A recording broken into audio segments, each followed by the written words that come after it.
Alhamdulillahi Rabbil Alamin Alladhi anzila fil Qur'ani hudan linnasi wa bayyinatin minal huda wal furqan. Asyhadu an la ilaha illallah wahdahu la syarika lah wa asyhadu anna Muhammadan abduhu wa rasuluh alladzi la nabiyya ba'da. Allahumma fassalli wa sallim ala Muhammadin wa ala alihi wa sahbihi ajma'in. Faya ibadallah usikum wa iyaya bittaqwallah faqad fazal muttaqun. Kama qala Allah fil Qur'an ya ayyuhalladzina amanu taqullaha haqqa tuqatih wa la tamutunna illa wa antum muslimun. Fa'lamu ayyuhal albab inna asdaqal hadisi kitabullah wa khairul hadi hudan nabiy sallallahu alaihi wasallam wa syarrul umuri muhdatsatuha wa kullu muhdatsatin bid'ah wa kullu bid'atin dalalah wa kullu dalalatin finnar. Alhamdulillahi rabbil alamin. Jemaah Jumat yang dirahmati Allah, saat sempurnanya Islam ini diturunkan Allah yang diajarkan mulai dari Nabi Adam sampai kepada Nabi Muhammad sallallahu alaihi wasallam, maka kewajiban kita adalah fa'aqim wajhaka lid-din, maka hadapkanlah wajahmu kepada Islam dengan benar. Bagaimana caranya? Idkhulu fis-silmi kaffah, masukkan dirimu kepada Islam dengan keseluruhan. Apapun aktivitas, apapun kegiatan, baik yang berhubungan dengan masalah keduniawian, apalagi yang berhubungan dengan keislaman, namun kita harus menghadapkan wajah kita ke dalam agama ini. Artinya apa? Jangan kita melanggar janji, ya. Jangan kita melanggar aturan-aturan Allah Subhanahu wa taala. Karena Allah menghidupkan kita bukan untuk yang lain, kecuali wa ma khalaqtul jinna wal insa illa liya'budun. Tidak kuciptakan jin dan manusia, kata Allah, kecuali ini ada istinbatnya ini, kecuali untuk beribadah. Jadi kalau ada ayat begini, janganlah kita pernah sekali-sekali mengadakan ibadah ataupun kegiatan kita yang tidak ibadah. Makanya Allah memberikan kepada kita 4 hal. Ingat ini. Yang 4 hal ini nanti akan dimintakan pertanggungjawabannya tentang bagaimana cara kita memanfaatkan yang 4 ini. Yang pertama, diberikan kepada kita umur. Yang kedua, diberikan kepada kita ilmu, fikiran. Yang ketiga, diberikan kepada kita jasmani. Yang keempat, diberikan kepada kita harta yang menjadi rezeki untuk kita. Nah, yang 4 ini harus kita gunakan untuk ibadah. Manakala tidak kita gunakan ibadah, siap-siaplah Pak nanti di hari kiamat. Tidak akan bergeser telapak kaki anak Adam itu, kata Al-Rasul, sebelum menjawab yang 4 ini. Jadi oleh karena itu jangan main-main dalam hidup. Ya? Makanya di dalam Islam ini ada 3 hal yang tidak boleh kita laksanakan dalam kegiatan aktivitas kehidupan. Yang pertama, tasabbuh. Yang kedua, az-zur. Yang ketiga, taklid. Mudah-mudahan yang 3 ini Pak jangan kita kerjakan. Kalau kita kerjakan, modal keluar, harta ludes, dosa bertambah. Karena Islam ini sudah sempurna. Apa itu tasabbuh? Mencontoh agama lain, kita gunakan kepada agama kita. Ini Ramadan udah mau diambang pintu. Banyak orang yang melaksanakan tasabbuh, walaupun pada intinya apapun yang dikerjakan orang untuk menyambut Ramadan tak ada larangannya. Cuman bahayanya jangan mencontoh. Itu aja. Kalau mencontoh itu bukan ibadah. Islam ini lain dari agama yang lain. Iya. Apa yang dicontoh orang dan dimasukkan ke dalam ajaran Islam, memang disuruh kita ziarah. Ziarah ke kubur itu disuruh Pak. Banyak-banyaklah kamu ziarah ke kubur. Tapi ziarah yang dimaksud di situ dalam Islam ini ya hanya 2. Satu, mengingat mati. Yang kedua, mengingat orang mati. Udah, itu aja. Tapi kalau kita lihat cara ziarah orang, sudah menyimpang dari ajaran Islam. Makanya tidak jadi ibadah jadinya. Apa itu? Yang pertama, kalau tidak menjelang Ramadan pula, enggak ziarah dia. Entah apa maksudnya itu. Padahal setiap harinya dia lewat dari kuburan itu. Tapi kenapalah harus bulan Ramadan baru ziarah dia? Tentu ada sisi-sisi yang sangat fokus dia ke sana. Padahal dalam Islam tak ada itu. Ziarah kapan aja boleh. Tengah malam aja kalau bisa boleh. Rasulullah siap sholat Isya, sebelum masuk ke kamarnya, dia ziarah ke Baqi Madinah itu. Nah ini, jadi ini sebetulnya yang kita contoh.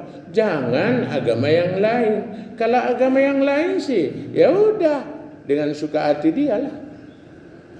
Ya, jadi jangan memfokuskan. Jadi kalau mau ziarah sekarang, ziarahlah, tapi jangan anggap ini karena Ramadan. Kalau enggak Ramadan, kalau enggak ziarah nanti salah. Enggak ada itu Pak, percayalah.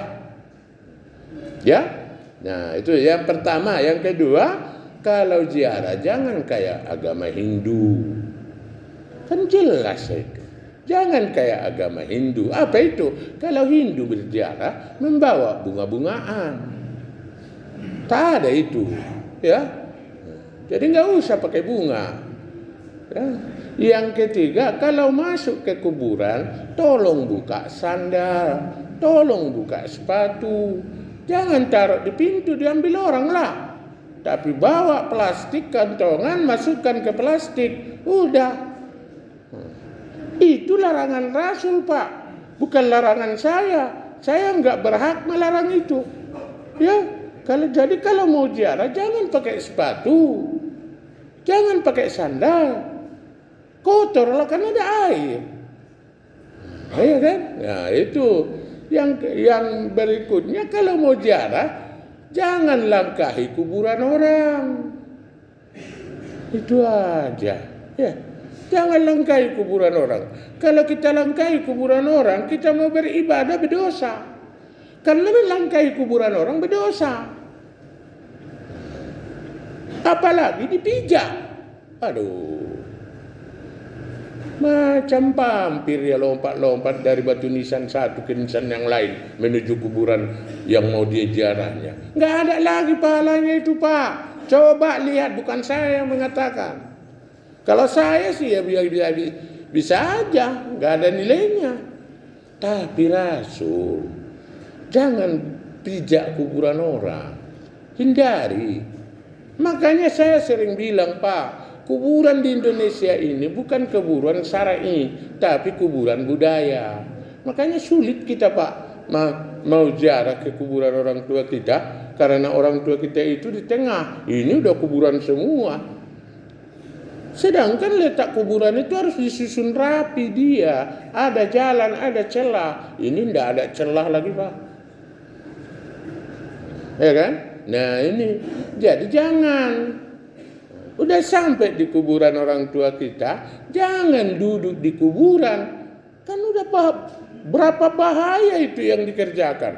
Dia pakai sandal, dia melangkahi kuburan, dia memijak-mijak kuburan. Dia duduk di atas kuburan. Udah 4 dosa loh, Pak.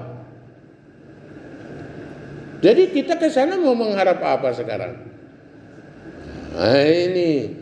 Yang kemudian kita ziarah itu bukan untuk minta maaf kepada orang tua atau orang yang dikubur. Tak ada itu. Bukan, tapi untuk mendoakan orang yang sudah meninggal, semoga dia dilapangkan dalam kuburnya. Ini banyak orang yang berdialog dengan orang yang dikubur. Ayah, kami Senin sepuasa. Udahlah ya, sehatnya kau ya. Ini kan pekerjaan yang sia-sia. Diajaknya dialog orang yang dikubur tuh. Nanti dijawab dia yang lari. Jadi jangan, bukan begitu ziarah, makanya pelajari dululah. Jangan ikuti orang. Islam ini tidak akan sah kalau hanya diikuti. Ini garis bawahi ini, lingkari kalau enggak. Islam ini tidak akan ada gunanya kepada kita tanpa kalau hanya kita ikuti aja. Orang sholat kita sholat, orang menunduk kita menunduk. Tapi tak tahu kita apa artinya itu sholat. Banyak orang yang sholat, Pak, tapi tak ada nilainya. Tak ada ruh di dalam hatinya itu. Jadi itulah tasabuh itu. Jangan mencontoh agama orang lain. Yang kedua, jangan melaksanakan az-zur. Jangan melaksanakan ajaran agama lain. Agama lain itu tak sama dengan Islam. Kalau ada agama yang lain yang sama dengan Islam, itu berarti yang meniru itu. Islam ini lain. Islam ini bukan milik manusia. Agama yang lain milik manusia. Itu. Islam ini adalah milik Allah. Milik Allah, Pak. Kita hanya pemelu. Kalau milik kita bisa dong kita musyawarahkan. Ya, kita bisa musyawarahkan, ulama bisa memusyawarahkan untuk menunda dulu sholat Jumat karena ada keperluan negara yang perlu diadakan. Di putusan ditunda. Tak bisa kalau milik kita. Undang-undang kan milik negara yang bisa merubahnya. Ya kan? Nah, jadi agama ini bukan milik kita loh. Sadari itu, ya. Namanya aja bukan milik kita, Pak. Kita hanya titipan. Ya, dititipkan agama ini kepada kita untuk kita laksanakan, bukan untuk kita campuri. Nah, itu ya, kebolehan kita untuk mencampuri adalah batas-batas yang diperintah. Jadi jangan kita melampaui, ya. Yang ketiga, taklid. Makanya saya katakan tadi, dalam Islam ini tak boleh taklid, Pak. Wala takfu ma laisa laka bihi ilmu. Jangan kamu ikut orang yang belum kamu ketahui. Orang pula naik angkot, kita naik angkot. Kan kesasar ini. Orang naik angkot mau ke Simpang Limunnya dia. Kita naik angkot karena kita lihat orang naik angkot. Apa enggak kesasar? Orang turun di Simpang Limun dia bingung. Orang dia ikut-ikutan. Begitulah banyak orang, Pak, di dunia ini. Dalam agama kita ini banyak orang yang linglung, Pak. Banyak orang yang linglung. Kenapa? Dia enggak tahu kenapa melaksanakannya. Orang Islam kita pun, Pak, lain di Indonesia ini. Lain di Indonesia ini, Pak, Islam kita. Kalau Islam di luar negeri tengok. Dulu di Australia tidak ada Islam. Iya. Di Perancis tak ada Islam. Kenapa sekarang ada? Itu karena mereka mempelajari dulu. Dihina dulu itu Islam. Baru. Dari penghinaan itu bisalah dipelajari. Kalau kita tidak. Kita begitu niat ke dunia, udah Islam. Kenapa Islam? Karena ayah saya Islam. Begitulah sampai besar. Tengoklah, orang sholat, dia enggak. Dia memilih yang banyak. Maka kapan orang sholat Jumat? Makanya sering saya katakan itu. Pada hari Jumat, Pak, sebesar-besar masjid, kekecilan. Sebesar-besar masjid, kekecilan. Kenapa? Karena banyak orang yang sholat Jumat. Tapi kalau sholat subuh, sekecil-kecil masjid, kok jadi kebesaran? Kenapa? Karena kita ikut-ikutan. Itu aja itu. Makanya jangan ikut-ikutan. Kalau kita ikut-ikutan, tidak ada gunanya Islam ini. Itu aja lah. Saya gitu, Pak, orangnya, ya. Untuk apa bertele-tele? Begitu. Laksanakan Islam ini setelah kita pelajari. Jangan dulu laksanakan sebelum kita pelajari. Jadi yang tiga ini jangan kita ikut dalam Islam. Tasabbuh, az-zur, dan taklid. Innahu wal ghafurur rahim.